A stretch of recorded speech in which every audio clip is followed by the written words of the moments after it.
ನಮಸ್ಕಾರ. ನನ್ನ ಹೆಸರು ವೆಂಕಟೇಶ್ ಅಂತ. ನನ್ನ ಮಗನಿಗೆ ತುಂಬ ಒಂದು ಕಾಲ ಇದು ಅಂದರೆ ಅವನು ಆಟ ಆಡಬೇಕಾದ್ರೆ ಬಿದ್ದು ಕಾಲಲ್ಲಿ ಅವನಿಗೆ ಮೂಳೆ ಏಟಾಗಿದೆ ಅಂತ ಕಾಲನ್ನ ಒಂದು ಸ್ಕೂಲ್ಗೆ ಹೋಗ್ತಾ ಇರಲಿಲ್ಲ. ಆಮೇಲೆ ಹೋಗಿ ನಾವು ಸ್ಕ್ಯಾನಿಂಗ್ ಮಾಡಿಸ್ಮೇಲೆ ಅವನಿಗೆ ಇಲ್ಲಿ ಗ್ಯಾಪ್ ಆಗಿದೆ, ಆಪ್ರೇಷನ್ ಮಾಡಿಸ್ಬೇಕು, ಇಲ್ಲಾಂದರೆ ಅವನಿಗೆ ಕಾಲು ಇದಾಗಿರೋದ್ರಿಂದ ನಡೆಯೋಕ್ಕಾಗಲ್ಲ ಅಂತ ಹೇಳಿದ್ರು. ನಾವು ಅಲ್ಲಿಂದ ಕರ್ಕೊಂಡೋಗಿ ಇಂದಿರಾ ಗಾಂಧಿ ಹಾಸ್ಪಿಟ್ಲಲ್ಲಿ ಆಪ್ರೇಷನ್ ಮಾಡಿದ್ರು. ಆಪ್ರೇಷನ್ ಮಾಡಿ ಈ ಮೂಳೆಗೂ ಆ ಮೂಳೆಗೂ ಎರಡು ಜಾಯಿಂಟ್ ಮಾಡಿ ಸ್ಕ್ರೂ ಹಾಕಿದ್ದಾರೆ. ಒಂದು ಸ್ಕ್ರೂ ಹಾಕಿದ್ಮೇಲೆ ಒಂದು ವಾರ ಇಟ್ಕೊಂಡು ತಿರ್ಗಾ ಮನೆಗೆ ಕಳಿಸ್ಕೊಟ್ರು. ಡಿಸ್ಚಾರ್ಜ್ ಮಾಡಿ ರೀಸಸ್ಸಲ್ಲಿ ಬ್ಲಡ್ ಸ್ಟಾರ್ಟ್ ಆಯಿತು. ಪ್ಲಾಟಾಗಿ ಬ್ಲಡ್ ಬರೋದು ಸ್ಟಾರ್ಟ್ ಆಯಿತು. ತಿರ್ಗಾ ಇಂದಿರಾ ಗಾಂಧಿ ಏನೋ ಆಪ್ರೇಷನಲ್ಲಿ ತೊಂದರೆ ಆಗಿರ್ಬೋದು ಅಂತ ಕರ್ಕೊಂಡೋಗಿ ಚೆಕ್ ಮಾಡಿಸ್ಮೇಲೆ ಅವನಿಗೆಲ್ಲ ಬ್ಲಡ್ ಟೆಸ್ಟ್ ಎಲ್ಲ ಮಾಡಿಸಿ ಅವನಿಗೆ ಕಿಡ್ನಿಲಿ ಪ್ರಾಬ್ಲಮ್ ಇದೆ ಅಂತೇಳಿ, ಇನ್ಫೆಕ್ಷನ್ ಆಗ್ತಾಯಿದೆ ಕಿಡ್ನಿಲಿ ಅಂತ ಹೇಳಿದ್ಮೇಲೆ ಅದ್ರ ಬಗ್ಗೆ ಇದು ಮಾಡ್ತಾಯಿದ್ರು. ನಾವು ಅವರು ಪ್ಲೇಟ್ಲೆಟ್ ಎಲ್ಲ ಸಿಕ್ಕಾಬಿಟ್ಟೆ ಕಡಿಮೆ ಆಗ್ತಾಯಿತ್ತು ಬ್ಲಡ್ಡಲ್ಲಿ. ಈಗ ಪ್ಲೇಟ್ಲೆಟ್ ತಂದು ಹಾಕ್ಕೊಡ್ತಾಯಿದ್ದೋ. ಪ್ಲೇಟ್ಲೆಟ್ ಹಾಕಿದ್ಮೇಲೆ ಸ್ವಲ್ಪ ಕ್ಯೂರ್ ಆಗ್ತಾ ಬಂದ. ಎಲ್ಲ ಒಂದು ವಾರ ಇಟ್ಕೊಂಡು ತಿರ್ಗಾ ಮನೆಗೆ ಕಳಿಸಿದ್ರು. ಮನೆಗೆ ಕಳಿಸಿ ಆದಮೇಲೆ ತಿರ್ಗಾ 15 days ಆದಮೇಲೆ ತಿರ್ಗಾ ಅದೇ ಪ್ರಾಬ್ಲಮ್ ಕಾಯಿಲೆ ಸ್ಟಾರ್ಟ್ ಆಯಿತು. ಅವನಿಗೆ ತಿರ್ಗಾ ತಗೊಂಡೋಗಿ ಇಂದಿರಾ ಗಾಂಧಿ ಹಾಸ್ಪಿಟಲಲ್ಲಿ ಅಡ್ಮಿಟ್ ಮಾಡಿದ್ರು. ಅವ್ರಿಗೆಲ್ಲ ಚೆಕ್ ಮಾಡಿದ್ದಾರೆ, ಬ್ಲಡ್ ಟೆಸ್ಟ್ ಎಲ್ಲ ಮಾಡಿಸಿ ಎಲ್ಲ ಆಯಿತು. SLNರಲ್ಲಿ ಬ್ಲಡ್ ಟೆಸ್ಟ್ ಶಿವಾಜಿನಗರ ಲ್ಯಾಬ್ ಟೆಸ್ಟಲ್ಲಿ ಮಾಡಿಸಿದ್ರು. ಬನ್ನರ್ಘಟ್ಟ ರೋಡಲ್ಲಿ ದಯಾನಂದ ಸಾಗರ್ ಹಾಸ್ಪಿಟಲ್ ಅಲ್ಲಿ ಬ್ಲಡ್ ಟೆಸ್ಟ್ ಮಾಡಿಸಿದ್ದಾರೆ ಮತ್ತು ಪೂನಾದಲ್ಲಿ ಟೆಸ್ಟ್ ಮಾಡಿಸಿದ್ದಾರೆ. ಡೆಲ್ಲಿಗೆ ಕಳಿಸಿದ್ದಾರೆ ಬ್ಲಡ್ ಟೆಸ್ಟು. ಆದರೆ ಕಾಯಿಲೆ ಏನು ಅಂತ ಡಾಕ್ಟ್ರು ಹೇಳಲಿಲ್ಲ ನಮಗೆ. ಒಂದು ಲೇಡಿ ಡಾಕ್ಟ್ರು, ಕಿಡ್ನಿ ಡಾಕ್ಟ್ರು ಮಾತ್ರ TTP ಅಂತ ಹೇಳಿದ್ರು ಅಷ್ಟೇ. ಕೋರಮಂಗಲದಲ್ಲಿ ಒಂದಿದೆ ಇದು ಬ್ಲಡ್ ಟೆಸ್ಟಿಂಗ್ ಆದರೂ ಅಲ್ಲೂ ಚೆಕ್ ಮಾಡಿ ಇದು ಮಾಡಿದ್ರು. ಅಲ್ಲೂ ಇಂಥ ಕಾಯಿಲೆ ಅಂತ ಹೇಳಿಲ್ಲ ನಮಗೆ. ಕಾಯಿಲೆ ಬಂದು ಲೂಪಸ್ ಅಂತ ಕಾಯಿಲೆ ಇತ್ತು. ಆ ಕಾಯಿಲೆ ಬಗ್ಗೆ ಯಾರೂ ಇದು ಮಾಡಿಲ್ಲ. ಅದು ಬರೀ ಬ್ಲಡ್ ಹೋಗ್ತಾ ಇರೋದ್ರಿಂದ ಕಿಡ್ನಿ ಪ್ರಾಬ್ಲಮ್ ಇದೆ ಅಂತ ಹೇಳ್ತಾ ಇನ್ಫೆಕ್ಷನ್ ಆಗ್ತಾ ಇದೆ ಅಂತೇಳಿ ನಮಗೆ ಅದ್ರ ಬಗ್ಗೆ ಟ್ರೀಟ್ಮೆಂಟ್ ಕೊಡ್ತಿದ್ರು. ಅದಾದಮೇಲೆ ಬಂದಮೇಲೆ 1 year ಕಡಿಮೆ ಆಯಿತು. 1 year ಆದಮೇಲೆ ಇನ್ಫೆಕ್ಷನ್ ಆಯಿತು. ಸುಳಿ ಜ್ವರ ಬಂತು. ಸುಳಿ ಜ್ವರ ಬಂದಮೇಲೆ ಇನ್ಫೆಕ್ಷನ್ ಆಗಿ ಅವನಿಗೆ ರೀಸರ್ಚ್ ಮಾಡೋ ಜಾಗದಲ್ಲಿ ಉರಿ ಸ್ಟಾರ್ಟ್ ಆಯಿತು. ಉರಿ ಸ್ಟಾರ್ಟ್ ಆದಮೇಲೆ ತಿರ್ಗಾ ಬ್ಲಡ್ ಎಲ್ಲ ಟೆಸ್ಟ್ ಮಾಡಿದ್ಮೇಲೆ ಅವನಿಗೆ ಪ್ಲೇಟ್ಲೆಟ್ ಕಡಿಮೆ ಆಗ್ತಾಯಿತ್ತು. ಡೆಂಗ್ಯೂ ಆಗಿದೆ ಅಂತ ಪ್ರೈವೇಟ್ ಹಾಸ್ಪಿಟ್ಲಿಗೆ ಕರ್ಕೊಂಡೋಗಿ ತೋರಿಸ್ತೋ.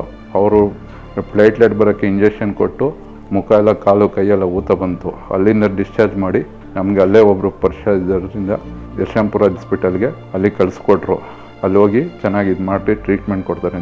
ಅಲ್ಲಿಗೆ ಹೋದ್ಮೇಲೆ ವಾಪಸ್ಸು ಫೈಲು ಇಂದಿರಾ ಗಾಂಧಿ ಹಾಸ್ಪಿಟಲ್ ಫೈಲೆಲ್ಲ ಚೆಕ್ ಮಾಡಿ ಲ್ಯಾಬ್ ಎಲ್ಲ ಟೆಸ್ಟ್ ಎಲ್ಲ ಮಾಡಿದ್ಮೇಲೆ ಸ್ಟಡಿ ಮಾಡಿ ಆಮೇಲೆ ಡಾಕ್ಟರ್ ಪ್ರವೀಣ್ ಸರ್ ಅಂತ ಅವ್ರನ್ನ ಕರೆಸಿದ್ರು. ಪ್ರವೀಣ್ ಸರ್ ಫುಲ್ಲು ಫೈಲೆಲ್ಲ ಸ್ಟಡೀಸ್ ಮಾಡಿ ಲ್ಯಾಬ್ ಟೆಸ್ಟ್ ಎಲ್ಲ ಮಾಡಿಸಿ ಎಲ್ಲ ನೋಡಿದ್ಮೇಲೆ ಆವಾಗ ಗೊತ್ತಾಯಿತು ಲೂಪಸ್ ಕಾಯಿಲೆ ಇದೆ ಅಂತ. ಆ ಕಾಯಿಲೆ ಪರಿಚಯ ಮಾಡಿಕೊಟ್ಟಿದ್ದೆ ಪ್ರವೀಣ್ ಡಾಕ್ಟರ್ ನನಗೆ. ಪ್ರವೀಣ್ ಡಾಕ್ಟ್ರೆ ಈ ಕಾಯಿಲೆ ಕಂಡಿಡ್ದು ನಮಗೆ ಇದೇ ಕಾಯಿಲೆ ನಿಮ್ಮ ಮಗನಿಗೆ ಅಂತೇಳಿ ಆವಾಗ ಪ್ರತಿಯೊಂದು ಬ್ಲಡ್ ಟೆಸ್ಟ್ ಮಾಡಿಸಾದ್ಮೇಲೆ ನಮ್ಗೆ ಹೇಳಿದ್ರು ಇದಕ್ಕೆ ಟ್ರೀಟ್ಮೆಂಟ್ ತೊಗೊಳ್ಳಿ, ಕ್ಲೀನಾಗೆ ನಿಮ್ಮ ಹುಡುಗ ಹುಷಾರಾಗ್ತಾನೆ ಅಂತ ಹೇಳಿದ್ರು. ಆವಾಗ ಈಗ ನಾವು ದೈವಿಕ್ ಅಂತ ಹಾಸ್ಪಿಟಲ್ ಹೆಸರು ನಾಗರಬಾವಿಲಿದೆ.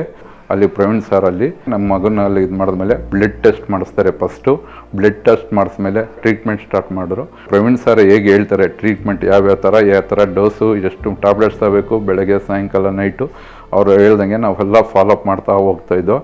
ಪ್ರತಿ ತಿಂಗಳು ಹೋಗಿ ನಾನು ಫಾಲೋಅಪ್ ಮಾಡ್ತಾಯಿದ್ದೀನಿ. ತಿಂಗಳ ಹೋಗ್ತೀನಿ. ಇವಾಗ 2 monthsಗೊಂದ್ಸಲ ಹೇಳಿದ್ದಾರೆ ಡಾಕ್ಟ್ರು. ಅವಾಗಲೇ ಹೋಗಿ ಚೆಕಪ್ ಮಾಡಿಸ್ಕೊ ಬರ್ತೀವಿ ನಾವು. ತುಂಬ ಚೆನ್ನಾಗಿ ನೋಡ್ತಾರೆ ಡಾಕ್ಟ್ರು ಮಾತ್ರ. ನಮ್ಮ ಮನೆಗೆ ಹೇಳ್ಬೇಕು ಅಂದರೆ ನನ್ನ ಮಗ ಇರೋದೇ ಒಬ್ಬನೇ ಮಗ. ಪ್ರವೀಣ್ ಸರ್ ದೇವ್ರ ಥರ ಬಂದು ನನ್ನ ಮಗನ್ನ ಇವತ್ತು ಉಳಿಸಿ ನನ್ನ ಮಗ ಎಲ್ಲರಂಗೆ ನಾನು ಈಗ ಫೀಲ್ಡಲ್ಲಿ ಹೋಗಿ ಆಟ ಆಡೋದಾಗಲಿ ಎಲ್ಲ ಮಾಡ್ತಿದ್ದೀನಿ. ಮೊದಲು ನನ್ನ ಕೈಲಿ ಆಗ್ತಾ ಇರಲಿಲ್ಲ. ಆಟ ಆಡೋಕ್ಕೆಲ್ಲ ಹೋಗ್ತಿದ್ರೆ ಎಲ್ಲರೂ ನಗೋರು ನನ್ನ ನೋಡಿ. ಇವಾಗ ನನ್ನ ನೋಡಿ ಎಲ್ಲರೂ ಏನು ಇಷ್ಟು ಚೇಂಜ್ ಆಗಿದೆಯಾ ಅಂತ ಎಲ್ಲರೂ ನನ್ನ ಕೇಳ್ತಾ ಇದ್ದಾರೆ. ಆದರೆ ಇವತ್ತು ನಮ್ಮ ಮನೆ ದೇವ್ರ ದೀಪ ಉರಿತೈತೆ ಅಂದರೆ ಡಾಕ್ಟರ್ ಪ್ರವೀಣ್ ಸರಿಂದ. ದಯವಿಟ್ಟು ಎಲ್ಲರಿಗೂ ಹೇಳ್ತೀನಿ, ಈ ಕಾಯಿಲೆ ಮಾತ್ರ ನೀವು ಬೇಗ ಲೂಪಸ್ ಅಂತ ಕಾಯಿಲೆ ಮಾತ್ರ ಎಷ್ಟು ಬೇಗ ನೀವು ತೋರಿಸ್ಕೊತೀರೋ ಅಷ್ಟು ಬೇಗ ಟ್ರೀಟ್ಮೆಂಟ್ ತೊಗೊಂಡ್ರೆ ತುಂಬ ಕ್ಯೂರ್ ಆಗ್ತೀರಾ. ನಾನು ಡಾಕ್ಟರ್ ಪ್ರವೀಣ್ ಸರ್ಗೆ ತುಂಬ ಥ್ಯಾಂಕ್ಸ್ ಹೇಳ್ತೀನಿ. ಈ ಥರ ಕಾಯಿಲೆ ಇದ್ದವರು ದಯವಿಟ್ಟು ಪ್ರವೀಣ್ ಸರ್ನ ಸಜೆಸ್ಟ್ ಮಾಡ್ತೀನಿ. ನಾನು ಎಷ್ಟು ಹೇಳ್ಕೊಂಡ್ರು ಸಾಲದು, ಅಷ್ಟು ತುಂಬ ಥ್ಯಾಂಕ್ಸ್ ಹೇಳಬೇಕು ಅಂತ ನಾನು ಈ ಮುಖಾಂತರ ನಿಮಗೆ ತಿಳಿಸ್ಕೊಡ್ತಾ ಇದ್ದೀನಿ. ತುಂಬ ಥ್ಯಾಂಕ್ಸ್.